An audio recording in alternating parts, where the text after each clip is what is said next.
ये special 19 minute long video शुरू हो, मैं पहले ही बता देता हूँ कि अगर आपने इसका लास्ट पार्ट नहीं देखा है तो प्लीज देख लेना, वरना आप बहुत कुछ मिस कर दोगे। लिंक आपको ऊपर आते हुए दिख जाएगी।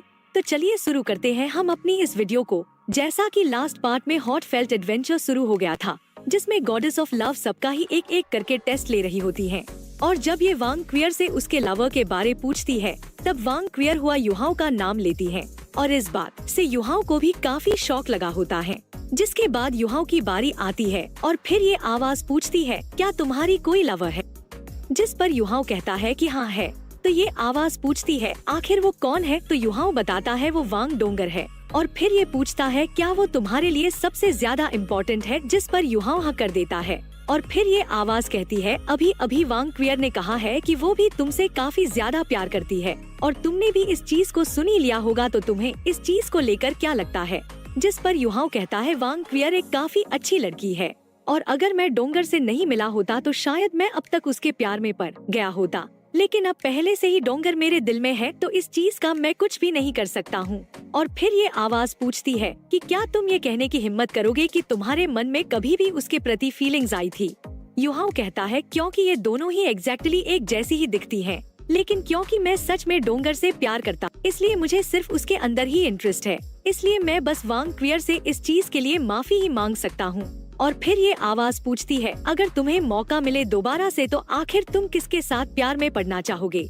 जिस पर ये कह देता है कि ये मुझे नहीं पता, क्योंकि अब वापस से समय में पीछे लौटने की कोई भी संभावना नहीं है। और फिर ये आवाज कहती है, इस दुनिया के अंदर कुछ भी नामुमकिन नहीं है, लेकिन क्योंकि तुम सच में डोंगर से प्यार करते हो तो क्या तुम उसके लिए मर सकते हो? जिस पर युहाओ कहता है, हाँ मैं ये कर सकता हूँ और मैंने पहले भी ऐसा ही किया है, इसलिए मेरे अंदर ऐसा करने का साहस भी है और मेरे दिल में डोंगर मेरी जिंदगी से भी कहीं ज्यादा कीमती है। जिस पर ये कहता है, तुम्हारा ये मामला तो काफी कॉम्प्लिकेटेड है और सिर्फ अपनी ही दिल की सुनी इसलिए तुम भी पास होते हो। जिसके बाद ये लाइट डोंगर के ऊपर आके रुकती और ये आवाज पूछती है, क्या तुम्हारा कोई लवर है? जिस पर डोंगर हाँ कर देती है। तो ये पूछता है कि तो फिर वो कौन है? जिस पर ये युहाओ का नाम लेती है। तो ये कहता है, तुमने वो सुन ही लिया होगा जो इसने अभी अभी कहा है, मतलब कि यहाँ पे कोई और भी है जो कि उससे काफी ज्यादा प्यार करता है और यहाँ तक कि उसके लिए तो अपनी जान भी देने के लिए तैयार है। जिस पर डोंगर कहती है, हाँ मैं ये जानती हूँ। और जब इस मिस्टीरियस बंदे को पता चलता है कि इस बारे में डोंगर को पहले से ही पता है, तो ये काफी हैरान होता है और फिर ये पूछता है कि तो फिर तुम्हें क्या लगता है? जिस पर डोंगर कहती है, असल में मैंने उन दोनों को करीब लाने के बारे में सोचा है, क्योंकि मुझे लगता है कि वांग क्वियर भी उसके लिए काबिल है और युहाओ के प्रति उसके प्यार को भी मैं फील कर सकती हूँ। और जब मैं उसे दर्द में देखती हूँ, क्योंकि वो उससे प्यार नहीं कर सकती है, इस वजह से मुझे भी काफी ज्यादा बुरा लगता है। जिस पर ये बंदा कहता है, क्या तुम्हें इस चीज का डर नहीं है कि तुम अपने घर के अंदर किसी भेड़िए को पनाह दे रही हो? जिस पर डोंगर कहती है, हाँ मुझे डर नहीं लगता है, क्योंकि मैं इस चीज को दावे के साथ कह सकती हूँ कि युहाओ की जो फीलिंग्स है, इस चीज के लिए युहाओ और वांग क्वियर इन दोनों ने ही इनकार कर दिया है। और वांग क्वियर ने कहा है कि अगर उसे ये अपॉर्चुनिटी भी दी जाती है तब भी वो एक्सेप्ट नहीं करेगी, जबकि युहाओ के दिल में सिर्फ मैं ही हूँ। और अगर तुम्हारा अगला सवाल ये है कि मैं अपनी जान उसके लिए दे सकती हूँ क्या, तो उसका जवाब मैं अभी ही दे देती हूँ। हाँ मैं उसके लिए अपनी जान दे सकती हूँ। और इस चीज को सुन के आवाज कहती है, ये तो वाकई में काफी आश्चर्य करने वाली बात है कि तुम इस चीज को इजीली देख पा रही हो। तो डोंगर पूछती है, क्या तुम्हारे पास अब भी कोई सवाल है? तो ये आवाज कहती है, तुमने पहले ही उसका जवाब दे दिया, तो अब पूछने के लिए रही क्या? और ईमानदारी से मैं कहता हूँ कि तुम पास होती हो। जबकि इस तरफ युहाओ मन में कहता है, डोंगर माय वाइफ, मैं तुम्हारे साथ अपनी पूरी जिंदगी रहना चाहता हूँ, वो भी हमेशा हमेशा के लिए। जिसके बाद ये लाइट वापस से घूमना शुरू होती है और इस बार ये काफी लंबे समय बाद सियोसियो के ऊपर रुकती है और फिर ये वापस से वही घिसा सवाल पूछता है, क्या तुम्हारा कोई लवर है? जिस पर सियोसियो कहती है, हाँ है। तो ये बंदा पूछता है, वो कौन है? जिस पर सियोसियो काफी ज्यादा खुश होते हुए शर्माते हुए कहती है, वो केतु है। तो ये आवाज पूछती है कि क्या वो तुम्हारा फेवरेट पर्सन है? जिस पर सियोसियो काफी शर्माते हुए खुश होते हुए हाँ कहती है। और फिर ये आवाज कहती है, तुम में से सिर्फ एक ही जिंदा रह सकता है और यहाँ से भी सिर्फ एक ही बाहर जाएगा, तो तुम किसे मरने के लिए चूज करोगी? और मरने की बात को सुन के सियोसियो काफी ज्यादा हैरान होती है और ये तुरंत ही रोते हुए कहती है, क्या मैं मरना चूज नहीं कर सकती हूँ? क्योंकि मेरे भी पेरेंट्स हैं और मैं तो अभी काफी छोटी हूँ और मेरी तो अभी भी शादी नहीं हुई है। और फिर ये आवाज कहती है तुम्हें चूज करना ही होगा। तो सियोसियो कहती है क्या मुझे सच में चूज करना ही पड़ेगा? जिस पर ये बंदा कहता है हाँ जल्दी चूज करो। और इस चीज को सुन के सियोसियो रोने लगती है। तो ये बंदा बार बार इससे पूछता है कि तुम्हें चूज करना ही होगा और अभी के अभी ही डिसाइड करके बताओ कि तुम यहाँ पे मरने के लिए किसे चूज करोगी? जिस पर सियोसियो फूट फूट के रोते हुए चिल्लाते हुए कहती है तो फिर मैं अपने आप को चुनती हूँ और केतु से कह देना कि वो मेरे पेरेंट्स का अच्छे से ख्याल रखें। तो इस चीज पर ये बंदा कहता है तुमने जो इतनी डिफिकल्ट सिचुएशन और चॉइसेस में ये जो अपने दिल की सच्चाई रिवील की है इसलिए तुम भी पास होती हो। हम देखते हैं कि इन सभी के बाद केतु की बारी आ गई और फिर ये मिस्टीरियस बंदा वापस से सवाल करता है क्या तुम्हारी कोई लवर है? जिस पर केतु हाँ कह देता है। तो ये पूछता है कि वो कौन है? तो केतु बताता है वो सियोसियो है। तो ये बंदा पूछता है कि क्या वो तुम्हारी जिंदगी में सबसे ज्यादा इम्पोर्टेंट पर्सन है? जिस पर केतु हाँ कर देता है और केतु की ये बातें सियोसियो को भी सुनाई दे रही होती है। और तभी ये बंदा केतु से पूछता है तुम में से सिर्फ एक ही सरवाइव कर सकता है तो तुम किसे चूज करोगे? और चलो अपनी चॉइस हमें भी बताओ। जिस पर केतु ना चाहते हुए भी कहता है कि मैं अपने आप को चूज करूंगा और मैं अपने आप को ही चूज करता हूँ जो कि यहाँ से जिंदा जाएगा। और इस चीज को सुन के सियोसियो काफी हैरान होती है और मन में कहती है असल में केतु ने अपने आप को चूज किया है और आखिर ये ऐसे कैसे अपने आप को चूज कर सकता है? और केतु कहता है लेकिन अगर सियोसियो यहाँ से बाहर नहीं जाती और यहीं पर मर जाती है तो उसके साथ ही मेरा दिल भी यहीं पे खत्म हो जाए। और भले ही मेरा दिल मर सकता है लेकिन मैं अभी नहीं मर सकता हूँ क्योंकि पूरी फैमिली जो मेरी है उसका बदला मैंने अभी तक नहीं लिया है और मैं तो ना जाने कब से बदले के लिए ही जी रहा था। लेकिन मेरा जो सियोसियो को लेकर प्यार है वो काफी अमेजिंग है और वही है जो कि मुझे इंसान बनाए रखती है। और मैं नहीं जानता कि तुम कौन हो लेकिन मैं तुमसे भीख मांगता हूँ कि तुम हम दोनों को ही यहाँ से एक साथ जाने दो। और यहाँ तक कि अगर वो मुझे भूल भी जाती है तब भी मैं उसे खुश रखने की अपनी पूरी कोशिश करूँगा। और इस चीज को सुन के सियोसियो भी काफी इमोशनल हो जाती है। जबकि इस तरफ ये बंदा कहता है तुम तो वाकई में काफी ज्यादा ईमानदार हो इसलिए तुम भी पास होते हो और सियोसियो भी पास होती है। और 11 जने सिलेक्ट हो चुके हैं और अब सिर्फ 2 ही जने रह गए हैं। जिसके बाद हम देखते हैं कि ये जो गोल्डन लाइट होती है जियांग ननन के ऊपर गिर और फिर ये बंदा वापस से अपना घिसा पिटा सवाल पूछता है क्या तुम्हारा कोई लवर है? जिस पर जियांग नान हाँ कह देती है। तो ये पूछता है कि कौन है? तो जियांग नान बताती है कि वो जू संची है। और फिर ये बंदा कहता है तुम में से सिर्फ एक ही जिंदा रह सकता है तो तुम किसे चूज करोगी? तो जियांग नान थोड़ी हिचकते हुए कहती है मैं उम्मीद करती हूँ कि मैं जी सकूँ क्योंकि मुझे अपने मदर की भी देखभाल करनी है और सिर्फ मैं इकलौती हूँ जो उनके पास है इसलिए वो मेरे बिना जिंदा नहीं रह सकेंगी। और फिर ये बंदा कहता है तो तुम अपनी फैमिली को ज्यादा अहमियत दे रही हो क्या तुम जू सांसी के भी प्यार के काबिल हो? जिस पर जियांग नान कहती है अगर मेरी मॉम इस दुनिया में नहीं होती तो मैं भी इस दुनिया में नहीं होती और रही बात जू सांसी की तो मैं उससे सिर्फ माफी ही मांग सकती हूँ और मैं बस इस बात के पछतावे के साथ ही अपनी पूरी जिंदगी गुजार दूंगी। और तो और आखिर तुम क्यों हम सभी को तबाह कर देना चाहते हो? और आखिर ऐसा भी क्यों है कि हम में से सिर्फ एक ही सरवाइव कर सकता है?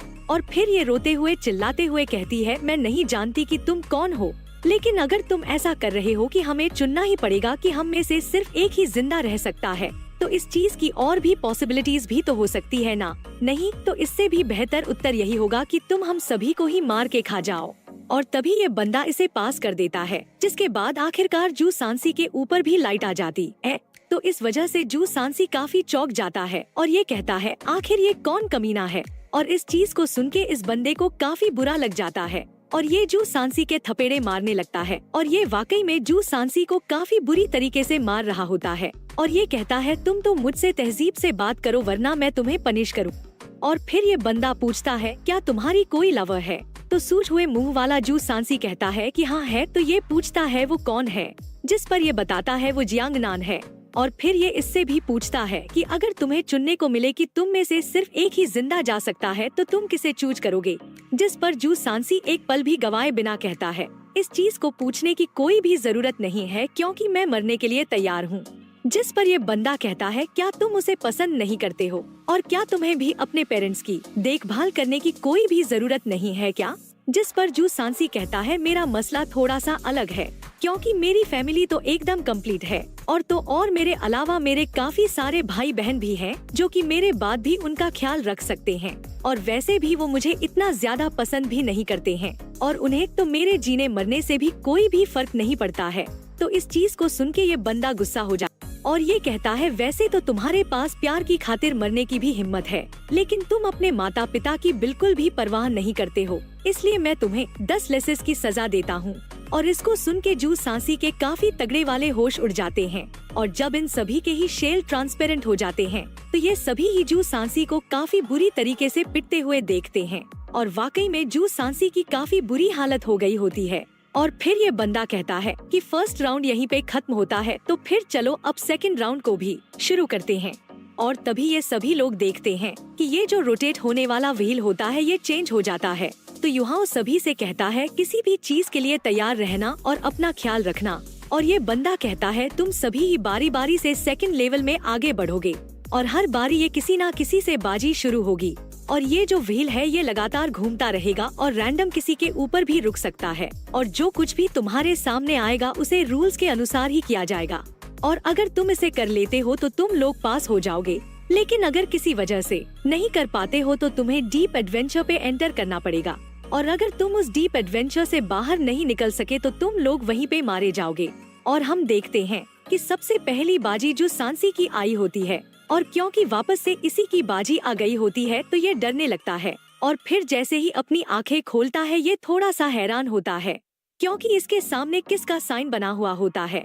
और फिर ये बंदा कहता है अगला तुम जिस किसी को भी चूज करोगे उससे तुम्हें अपने आप को 3 मिनट्स तक किस करवाना होगा और अगर तुम ऐसा नहीं कर पाते हो तो तुम्हें एक डीप एडवेंचर पर जाना पड़ेगा। और इस चीज को सुन के और देख के पहले तो जू सांसी काफी हैरान होता है, लेकिन बाद में ये काफी ज्यादा खुश होने लगता है और खुश होते हुए मन में कहता है अरे इसका मतलब तो ये भी है कि मैं एक लड़की को किस करूँगा, मैं तो सच में काफी ज्यादा लकी हूँ और ये तो वाकई में काफी बढ़िया होगा अगर वो लड़की ननन हुई तो। और चलो देखते हैं आखिर वो कौन लड़की है। और फिर ये काफी खुश होते हुए कहता है हाँ ये पक्का लड़की है और यहाँ तक कि वैसे दोस्त की बीवी अपनी बीवी नहीं होती है, लेकिन फिर भी वो मेरे हालातों को समझेंगे कि मेरी सिचुएशन लाइफ एंड डेथ की है और प्लीज कोई भी बुरा मत मानना, ये मेरे लिए काफी ज्यादा इम्पोर्टेंट है। और हम देखते हैं कि ये लड़की और कोई नहीं बेबे होती है, जिसे देख के जू सांसी के काफी तगड़े वाले होश उड़ जाते हैं और बेबे के यहाँ पे अपीयर होते ही जू सांसी के सारे अरमान यहीं पे चकनाचूर हो जाते हैं और ये पागलों की तरह चिल्लाते हुए कहता है आखिर ये तुम कैसे हो सकते हो, जबकि बेबे यहाँ की सिचुएशन को देख के काफी ज्यादा हैरान होता है और ये काफी परेशान होते हुए चिल्लाते हुए कहता है क्या तुमने ही मुझे किस करने के लिए चूज किया है, मैं तुम्हारी जान ले लूंगा और तुम्हारे लिए यही बेहतर होगा कि तुम मेरे करीब मत आओ। और फिर जू सांसी अपने दिल पर पत्थर रख के बेबे से कहता है बेबे अभी के लिए सारी चीजें भूल जाओ और अभी हमें ये करना ही होगा, इसलिए तुम धैर्य रखना। और फिर क्या ये बेबे को पकड़ के उसे किस करने लगता है और इस चुम्मा चाटी वाले नजारे को देख के सभी लोगों के काफी तगड़े वाले होश उड़ जाते हैं, लेकिन कुछ ही पलों में ये दोनों एक दूसरे से दूर हट के उल्टियाँ करने लगते हैं। तो इस चीज को देख के मिस्टीरियस बंदा कहता है तुम दोनों तो वाकई में काफी ज्यादा गंदे हो, इसलिए तुम्हारी सजा यही है कि तुम लोग डीप एडवेंचर पर जाओ। हम देखते हैं कि जब जियांग ननन सांसी और बेबे को डीप एडवेंचर पर जाते हुए देखती है तो ये काफी परेशान होते हुए मन में कहती है इस डीप एडवेंचर पे कोई जान का तो खतरा नहीं है ना। और फिर हम देखते हैं अगली बारी जियांग नान की ही आ जाती और इस पे पंच वाला साइन आके रुकता है और ये इसे देख के ये कहती है अरे ये तो मेरी बारी आ गई और आखिर इस साइन का क्या मतलब है। और फिर ये बंदा कहता है तुम्हें 2 चुने हुए अपोनेंट्स को हराना होगा और अगर तुम जीतती हो तो तुम पास हो जाओगी, लेकिन अगर तुम फेल होती हो तो तुम्हें एक डीप एडवेंचर पर एंटर करना होगा। और 2 वर्सेस 1 का सुन के जियांग नान भी काफी हैरान होती है और मन में कहती है कि यहाँ पर जो लोग हैं वो सभी ही काफी ज्यादा ताकतवर है और अगर मुझे अपने ही सेक्ट के लोगों से लड़ना पड़े तो आखिर मैं उनके खिलाफ कैसे लड़ सकूंगी। और तभी ये बंदा अनाउंस करता है कि इसका जो अपोनेंट है वो वू फैंग और निंगतियन है और इन दोनों का नाम सुन के ये काफी खुश हो जाती है और मन में कहती है सौभाग्य से ये दोनों निकले और वाकई में ये रिजल्ट तो सबसे बेस्ट है। और फिर ये बंदा कहता है वैसे तो ये जगह ज्यादा बड़ी नहीं, लेकिन कम से कम ये इतनी तो बड़ी है जिससे कि तुम आराम से लड़ सको और चलो बैटल को शुरू करो। और फिर जियांग नान तुरंत ही अपनी सारी सोल रिंग्स को रिलीज कर देती है और फिर तुरंत ही ये चार्ज करते हुए अटैक करने लगती है और जियांग नान को अटैक करते देख निंगतियन तुरंत ही एक इनविंसिबल शील्ड बना के इसे रोकने लगती है, लेकिन ये शील्ड भी जियांग नान को नहीं रोक पाती और ये इसे पकड़ लेती है। और इनकी इस बैटल को देख के युहाओ मन में कहता है सिस्टर जियांग नान क्लोज कॉम्बैट में काफी ज्यादा अच्छी है और इस बैटल का जो आउटकम है वो पहले ही डिसाइड हो चुका है। और तभी हम देखते हैं कि जियांग नान निंगतियन को उठा के पटक देती है और एक ही बारी में निंगतियन धराशायी हो जाता है। और तभी जियांग नान के ऊपर वू फैंग काफी गुस्से में अटैक करने लगती है और ये अपने काफी ज्यादा खतरनाक फायर क्लॉज से जियांग नान के ऊपर अटैक कर देती है, जिसके काउंटर में जियांग नान भी अपनी किसी तरीके की टेक्निक को इस्तेमाल करती है, जिस वजह से ये जो वू फैंग का अटैक होता है ये बीच से बट के दोनों तरफ चला जाता है। और इसको देख के वू फैंग भी काफी हैरान होती है और फिर नान वू फैंग की तरफ काफी तेजी से बढ़ने लगती है। तो वू फैंग भी वापस से जियांग नान के ऊपर क्लॉज से अटैक कर देती है, लेकिन जियांग नान अपने काफी बेहतरीन स्किल का शो ऑफ करके वू फैंग को उठा के फेंक देती है। और ये जो मिस्टीरियस बंदा होता है ये कहता है निंगतियन वू फैंग ये दोनों ही अपनी फाइटिंग एबिलिटी को खो चुके हैं, जिसका मतलब ये भी है कि जियांग नान जीत गई है, इसलिए तुम पास होती हो और अब तो बस 7 ही लोग रह गए हैं। और चलो नेक्स्ट चैलेंज के लिए व्हील को दोबारा से घुमाते हैं और इस बारी दाई हुआबिन के लिए फाइटिंग वाला साइन आया होता है, जिस पर ये बंदा बताता है तुम्हें अपने अपोनेंट को हराना होगा। और ये एक 1 वर्सेस 1 असेसमेंट है और इस बैटल के लिए दाई हुआबिन से जुलू लड़ेगी। और जब दाई हुआबिन और जुलू एक दूसरे के आमने सामने आते हैं तो ये दोनों ही काफी ज्यादा इमोशनल हो जाते हैं और दाई हुआबिन जुलू से कहता है लो मुझे माफ कर दो, मैं गलत था। अगर हम इस जगह से जिंदा बाहर निकल पाए तो मैं अपने दिल में जिंदगी भर तुमसे ही प्यार करूंगा और अब से मेरे दिल में तुम्हारे सिवा कोई नहीं होगा और मैं हार मानता हूँ, इसलिए मैं डीप एडवेंचर पर जाने के लिए तैयार हूँ। और फिर ये बंदा कहता है दाई हुआबिन ने गिव अप कर दिया तो मतलब कि जुलू पास हो गई है। और दाई हुआबिन को ऐसे जाता देख जुलू जोर से नहीं चिल्लाती है और ये कहती है जरा 1 मिनट रुको, मैं पास नहीं होना चाहती हूँ, बल्कि मैं तो उसके डीप एडवेंचर पर उसका साथ देना चाहती हूँ, इसलिए मुझे भी उसके साथ ही जाने दो। जिस पर ये बंदा कहता है क्या तुम श्योर हो कि तुम एक डीप एडवेंचर चूज करना चाहती हो, क्योंकि अगर तुम और दाई हुआबिन एक साथ डीप एडवेंचर पे जाते हो तो जो डिफिकल्टी होगी वो काफी ज्यादा बढ़ जाएगी। जिस पर जुलू वापस से चिल्लाती हुए कहती है मैं डीप एडवेंचर को चूज करती हूँ और यहाँ तक कि अगर मुझे मरना भी पड़ा तो भी मैं उसके साथ ही मरूंगी। जिस पर ये बंदा कहता है ठीक है, मैं तुम्हें दाई हुआबिन के साथ डीप एडवेंचर पर जाने दूंगा।